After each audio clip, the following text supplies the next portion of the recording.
Hey, how's it going, everyone? Thanks for tuning in to The Real for Real. If this is your very first time tuning in, we appreciate you watching. And if you're watching this video, please do like and subscribe. So today we're going to be talking about not Suicide Squad, but The Suicide Squad. The definitive one for sure. The Suicide Squad. I think this is probably the second worst movie title that I've seen so far this year. Dang, you said this is the, why you say it's the second worst title? I'm gonna be honest with you. I think F9 was the worst movie title I've seen so far this year. This is definitely the second worst movie title I've seen. What makes it bad just by being the Suicide Squad?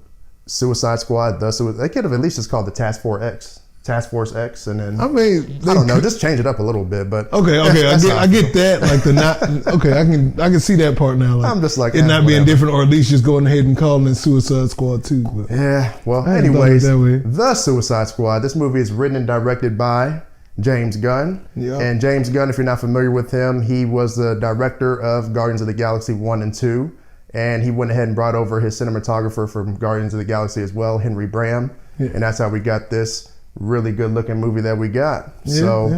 Man, this is a very James Gunn movie, I would say. Nah, I mean, I gotta give man credit. Like, my first take on it was like instantly in the first couple of minutes I was like, oh, this is good. It's got style, it's got some pizzazz to it. Yeah. Before the even first credits like start to roll, I was like, yeah, this is already feeling a lot better, or a lot more fun. A little better than what we were expecting with the last one. Yeah, I think the R-rated film, I think that the fact that it's R-rated, I think helped them out a lot. It's definitely felt very James Gunn-like, because if you've ever seen Slither, if you've ever seen his movie Super, he was able to really bend the rules in this movie and really create the kind of movie that he wanted. And I think that we've all learned, even Warner Brothers has learned, that if you let filmmakers do what they do and don't rush the script writing, and don't rush production, get out of their hair, then you can create a quality movie that we got. Just get out of their hair. Like WB, you got to get out of their hair. I'm sorry, I still want to see the other cut of Suicide Squad too. Man, I would like to see the other cut. I don't think we're ever gonna get it, bro. I don't think we're getting it. But my thing is, like, it just felt bad, like watching the movie and knowing that like there was one previous that is connected. Yeah. Like there's connective tissue there, lots of it. So we know that they're supposed to be related to another. This isn't a redo. Yeah. And we got a director that's sitting at home that's watching this new one like, man, this is good, and seeing the praise. Yeah. When he's got to also sit there and be like, but I had a better movie. But I got this movie sitting right here. Yeah, I had a better movie than what y'all were able to give me credit for. Oh, man, I mean, Zach had to do the same thing for Justice League. So maybe we'll get it eventually. So hopefully they'll pass. Either way, Suicide Squad's looking like we're on the right track now. It's actually unfortunate, man, that this is a box office bomb, actually. 26 million within the first weekend. I think we can blame it on multiple factors. No. HBO Max for just you being able to watch it just for having a subscription. Yeah. And then also just, I think that a lot of people just really weren't looking forward to it because of such the failure of the first one and the different characters that people don't know about. They're just like, you know what, I'm not interested in it. Like, I'll just chill on it. Because when you think about it, this is the second worst opening weekend gross movie besides Steel for a comic book movie. That's pretty bad. I mean, I still put a lot of it. A lot of it has to do with, I will agree with you about the streaming services. Streaming services are shooting us like, do like Disney Plus, charge $30. Like, charge $30 for. I mean, in order for them to be able to get some money out of this. But even with $30 on that, like the problem is, it's still tanking because guess what? Well, people aren't going to the show. We ain't going to the shows, and y'all done heard me say it over and over. I don't know how many weeks I got to come tell y'all. Please make some time to go and see your But I don't blame you though. If it's on, if you got HBO Max, then just But we're all spoiled. I blame you. We're spoiled to it now. I blame you. I watched it at home first because I was trying to, I had to make sure we could shoot. But then I also saw it at the theater. So come on, get it together. But let's get into this, guys. If you're not familiar with our reviews, we're going to talk about the positives, talk about the negatives. Fortunately, I really don't have too many negatives for this movie. I really enjoyed it. I don't have a lot. It's like two things. The number one thing for me, like with this movie being a positive, if we're starting off, just the fact that it was done right, with it being R-rated, him having a creative freedom to do what he wanted to do. Like I said, if you know James Gunn's style, then he likes to do things that are violent. He likes to do things that are, I wouldn't say this movie was too grotesque in any way. I felt like all the violence was necessary for the most part. I feel like it was well shot as well. Yeah. Him being able to bring Henry Bram from Guardians of the Galaxy, I thought that was pretty cool. I also feel that King Shark in this movie definitely is positive. Like, and I think that I was surprised because when I saw this, you a huge King Shark fan? Yeah, no, like when I saw this, I was like, when I saw the trailer for it, I'm like, King Shark, who is this dude? Like, what? A shark? Like, what? But he ends up being a character kind of like Groot from Guardians of the Galaxy, where you really like the CGI character all of a sudden. Yeah. Like, there's just a lot of things, but I don't want to take too many positives. What do you like about it? Like, what's your favorite thing about this movie, you'd say? Well, favorite thing, I guess, would have to be the overall tone. Like, oh man, like the Suicide Squad, especially when I compare it to the other one. Not saying that the other one wasn't fun, but this one definitely has a little more of a fun aspect than on top of being layered as an action movie. Yeah. I definitely think the other one was more action based. So definitely the humor that Gunn uses throughout it is great. John Cena's performance is really good. Like, and I've never been like the biggest John Cena fan. Yeah, from like when he was wrestling. Like, no. I like him in wrestling. Like as an actor, I think he's done pretty well in acting role. You thought the Marine was good? Okay. I didn't see the Marine, so don't you know, throw me out there. You know how I feel. I don't sit through war movies like that. Yeah. But I mean like the comedic things he's done. Yeah. Have been good. So this was better than him in Fast 9. Oh, this, like I said, this is taking him a step up. A step. Like I think as a comedic actor, John Cena is pretty solid. And of course, action-wise, we know he can do it from his wrestling days. I thought him and Idris Elba complemented each other well. You have Peacemaker and Bloodsport. They complement each other very well. Idris Elba, of course, dominates the screen with his presence. Yes. I think it was also good to have Idris Elba in a high-budget movie like this to really show off his talents, and you really see that he could be the future of Suicide Squad. Yeah. No. I mean, so like I said, it's the way it was. The actors do a good job of carrying that script, plus the fun that's added into the script with the writing. Yeah. The way that the action is out. That's probably my favorite thing about it. Yeah. And then the second thing that's so great is just the handling of the ensemble cast in this movie versus what we saw in Suicide Squad. And I know it sounds like I'm just doing a comparison here between the two, but it's hard not to draw that comparison because in the air cut of Suicide Squad, it might be better. Release it. But I mean, in all honesty, he takes a pretty extensive group of characters, and once again, just like he did with Guardians of the Galaxy, a group of lesser known to, some of the not deep divers of comic books. And he finds a way to make these people connect, like this ensemble of people connect, and it's not too heavy on any one character. Speaking of that, we're getting all these characters that we don't know, and we get introduced to TDK, and who else is it? I'll get to that in my negative. So we get all these different characters. We get Weasel, all these different characters in the beginning. Harley Quinn is teamed up with them, and we have the Task Force, right? Task Force X. And I was just surprised. I was blown away that they were killed within the first 10 minutes of the movie. I was like, wow, I wasn't expecting that. You got Pete Davidson getting his face blown off in the beginning. I was like, wow. Well, it was a great, that was a good way of... Yeah, you finally got the suicide aspect of the Suicide Squad. Like in the last movie and in this one, at the beginning, it's hinted that they're signing up for things that essentially they won't make it back from. Yeah. But we hadn't seen it to that point. Now, I won't lie, that was a great opening, but it definitely caught me by surprise. I'm like, I was surprised. Oh, well, dang, we got all this. And it was actually because James Gunn he's if you watch Super or Slither, dark comedy is his thing, right? And so I think that's what I said. It was funny. It was darkly funny, but it was funny. Dang, because you're not expecting it. You're like, wow. And my bad, Jai Courtney. My bad, Jai Courtney. Man, Boomerang just couldn't get no love in neither one of the films. Neither one of them, he gets no love. But yeah, it was. I thought that was pretty interesting. That was good. What else you got on the positive? Harley Quinn in this movie, I think this was the best I've seen of Harley Quinn. I'm gonna be honest with you. Birds of Prey, I think, is a really good movie. I thought that was good. Suicide Squad, I enjoyed whenever she was on the screen, but there were certain things that separated her from Birds of Prey and even the first Suicide Squad. And the first thing that stands out to me is when she kills Silvio Luna. Yeah, that was great. I was like, wow. Like, it was just like her monologue before she shoots him to even when she's talking afterwards.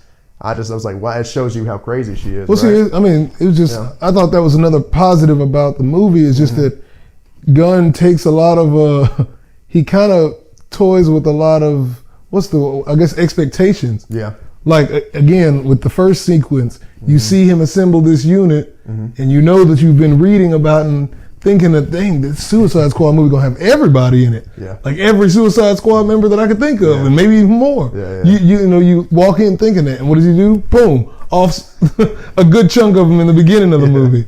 Then same thing here. It plays with the idea that like everybody believes their movie has to have some romantic piece to it.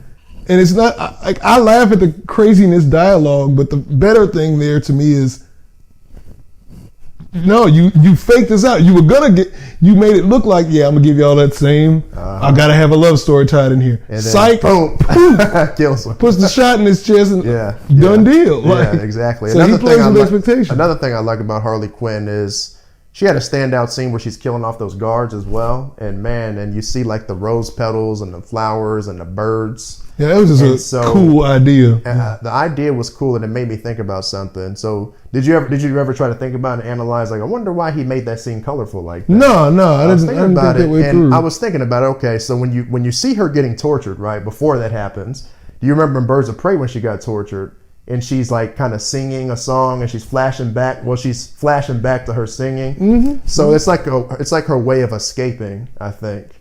And so even when she's committing these horrific crimes, right, killing people, in her mind it's like, oh, but I'm really in this reality.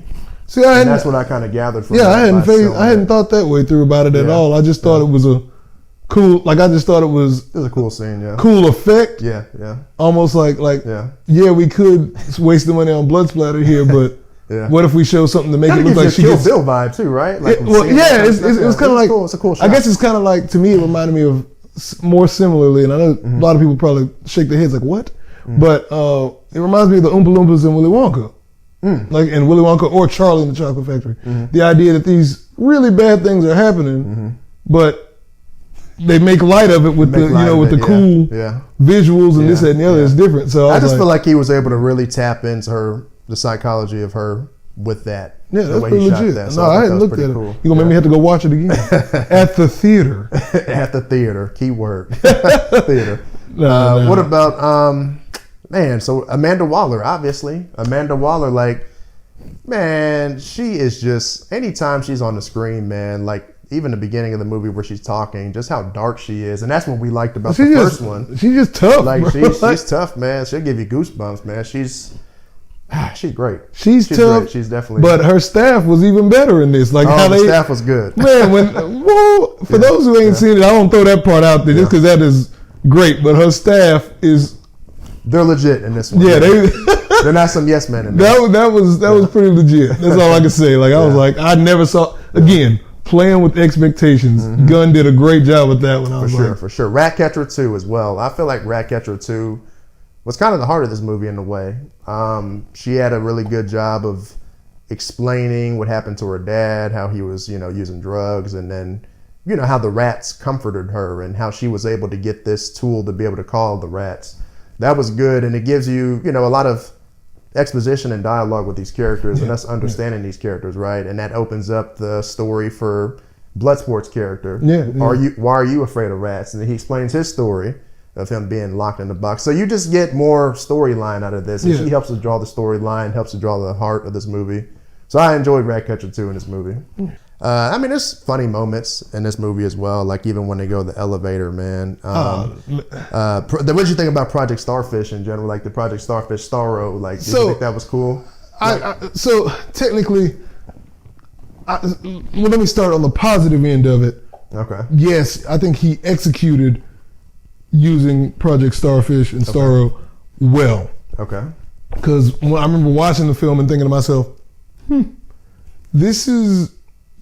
Before I went into it, I thought, there's no way this is going to work with a starfish being the villain. Like I was like, I know that it's got bigger things. It's more than just a starfish. But I was like, I don't see how the general public will go and see this. Yeah. Then when I sat and watched it, I was like, no, the way that he wraps that villain up into the story helps it to be a little more graspable for an everyday moviegoer. Yeah. And also just it's not like we're not spending the whole movie chasing it like it's a Godzilla film or something like that, an old school Godzilla. Yeah. So I think he did. I think he did really well with the material. I thought that was cool. I thought all of that was cool, and just the brain sucking starfish. I mean, it's like zombie starfish. I thought it was well done, man. I mean, it was actually kind of giving me Zack Snyder vibes a little bit too. Really? A little better, obviously. Better. I didn't get that at all. You didn't get that at all? Yeah. No. Go into some detail about that, because I'm like, I was just kind of thinking of Army of the Dead for some reason. Okay. It's kind of what he could have done. But like he could have done something. He could have taken some of that. Okay, that's fair. I never made. I was just thinking of Army of the Dead. Like, dang, I wish he would have executed better on some stuff. Because the only connection. Oh, well, this is executed. The only connection I had would have had with even Army of the Dead was just since Suicide Squad came out. Yeah. There's been a resurgence of that text and font that's used for like all the marketing in the movie for Suicide Squad recently in a lot of films. So that's like the only connection I saw. Now you're gonna make me go back and look for like details. But no, I ain't kissed it. Yeah, there was just a lot of funny moments in this movie too. Man. No. That was funny. I thought even like when they're going to the elevator when they're technically finding out about Project Starfish, where it says like on the elevator it says "dirty little secrets." Yeah. I thought that was funny. There's just that was good. The infiltration of the camp was I was really thinking about that. That was a fun action scene, but it was funny too. It's like you killed all the good people. Like, you killed all the good rebels. Why did my people not alert me of your arrival? We didn't see any people. I didn't see anybody. There's no one out there. I turned them into my mother in my head and killed them. Like I said, like everything. The best thing about this movie was every expectation. Yeah. He turned it on its head in some way. Yeah. So it was really, really good. Like, but with positives, there's also negatives. For me, I don't really have a long negative list with this movie. I really enjoyed everything about this movie. The only thing I think, I feel like he was trying to come up with something with Harley Quinn. Like I love her in this movie, but at the same time, I feel like he was trying to figure out what to do with her as well. It's interesting you say that, because like one of the things that I thought was a plus was that it wasn't trying to revolve too much around Harley as the main. Like, right. Like, not saying that the first Suicide Squad did either. Yeah, right. But I do think that it was clearly the first one was the way we received it was this is a Deadshot. Wait, I say his name right? Yeah, Deadshot. Deadshot. Yeah, Will Smith. Thank you. I was like Bloodsport. No, Deadshot is right. Yeah. Deadshot and Harley Quinn movie. That's what it felt. Yeah, right. This one did a good job of like not allowing her to take the full brunt of the movie. You know what I'm saying? By pulling her out pretty early, significantly. I thought so. Yeah, that's interesting. But I get what you're saying in the sense that it felt like maybe did we need her in this to make the film possibly could have done without her too. Yeah. Because there's no real need to. Even given I'm not spoiling that scene because that's no, I'm good. I'm not spoiling. But when she shoots the other guy, when she shoots the dictator, Silvio, that could have easily been done by you can remove her and just have the other the underling dictator do it. So there's ways around it. You're right. Yeah, there's that. Also, some of the comedy is a little bit forced in some ways. I can't give you specific examples, but I just know that there are certain times in the movie where I think James Gunn does a better job of like dark comedy. Like when, you killed all the rebels. Oh, that's funny. See, like that's the comedy that's going to make you laugh. I think that's what works. But whenever you try to force certain things, you talking about like the little joke, with the jokey stuff with King Shark. Yeah, maybe King Shark. I mean, by the way, I love Sylvester Stallone's voice for that. But maybe Peacemaker. Maybe some of the things he says. Peacemaker. Starfish is a slang term for a butthole. Think there's any connection? Maybe trying to force some jokes. It just some things, and it's not all over the movie. It's just certain things. They're trying to make it funny when it doesn't have to be. Like it's going to be funny on its own. Yeah. That's just, well, no, I do think they went for some laughs. I didn't feel as badly about that. I didn't feel bad about it. However, for me, I mean, even though I know that he handled the characters well, I still thought it was kind of, as someone who's not super versed in the Suicide Squad like lore, I thought it was kind of a little bit whack that I'm trying to figure out from a money standpoint and from like a character standpoint. You introduced us to all of these heroes, or these Suicide Squad members in the beginning, but then they instantly got wiped out. So now, don't get me wrong. Some of the ones that went out, I'm like, I'm not gonna be missing. Javelin, let's be real. Not gonna miss it. Yeah, there was nothing. Miss her. Yeah, there was nothing about Javelin that I was like, I want to see. Yeah. The dude who pops himself apart, like I was like, that's fair. But at the same time, like to pay Jai Courtney again, that's a pretty big bill. Yeah. Michael Rooker, like that's a big bill. That's a big bill. Yeah, right. So, right. That was a little. Even Pete Davidson could possibly be a pretty decent bill. Yeah, like right, I'm like, thinking, yeah. But that's fine, I guess. I mean, like I said, it's a positive, but it's also a negative. So you're saying you would have liked to see these characters be in the movie, learn more about them? I would have liked for them to at least live so we can see them later. You know, so it's like know what their powers are. For some of them, I did. I had no clue. Like the weird beast girl who goes fly. I don't know what her actual thing is. Yeah, but she's there. I knew nothing about Pete Davidson's character prior to that. Yeah, I didn't know. Outside of just we didn't really get much from Weasel either. No, but at least Weasel's still alive. Weasel's still alive. So he's still living. Wasn't utilized, but he was alive. You know what I mean? Like, yeah. But yeah, so that was a thing for me, a big thing there. I do think when I look back at it too, I felt that Ratcatcher 2, so where you felt the comedy was forced, I was also kind of like, I don't need to see that. Like, I don't think I need to have this connection story happening between, Ratcatcher and Bloodsport. It just isn't needed. Really? You didn't to like me, that? like, I'm not saying I don't like it. Oh, okay. I just was like, that was the heart of the movie to me. But I didn't need heart for this movie. I guess that's where my head is at. I was like, okay, you want to be just. I don't care. Like, okay. and given what this story is about, I was I get it. Amanda Waller pulls a bunch of y'all people who are criminals. Yeah. Now, don't get me wrong. The one thing I did need was only when she's like, I got locked up for something pretty small. Like, why am I here with y'all? I was like, that's fair. Yeah. And I think that has its own little leanings probably somewhere. But outside of that, I didn't need to know like this constant. Let me soften him. Well, this is also going back to superhero tropes, right? Oh yeah, you gotta have something like that. Yeah, and we needed to create Bloodsport as a leader. Also, if we're gonna have a number 3, we have to have something. But one good thing they did do with this movie, though, is they didn't spend time or waste time having to develop characters, because we already got an explanation of what Suicide Squad was in the first one. So I'm glad we didn't have to go back into, let's explain who they are again. We're doing this movie again. It's going to be better. Thank you. Just get into it. Get into the action. Well, they kept a lot, and because I think the ones that they needed, they explained it well enough. Yeah, it was fine. The only two that, I guess that's why it stands out so much to me that Ratcatcher and Bloodsport have this dialogue, because outside of that, the rest of the team, we get a one-shot explanation. Well, we get Polka Dot Man's story. But his is still one shot. It is one shot. He says, my mom wanted us all to be superheroes. Yeah. So she experimented on us. Yeah. And now I see her everywhere. And that's it. Like, how did you feel about that? Did you like that in the movie? I thought Polka Dot, I kept wondering to myself, like, as I was seeing the list of characters named before the movie came out, how are they off? Like, as I'm watching, I'm like, so why didn't he get in the crew that got killed out before?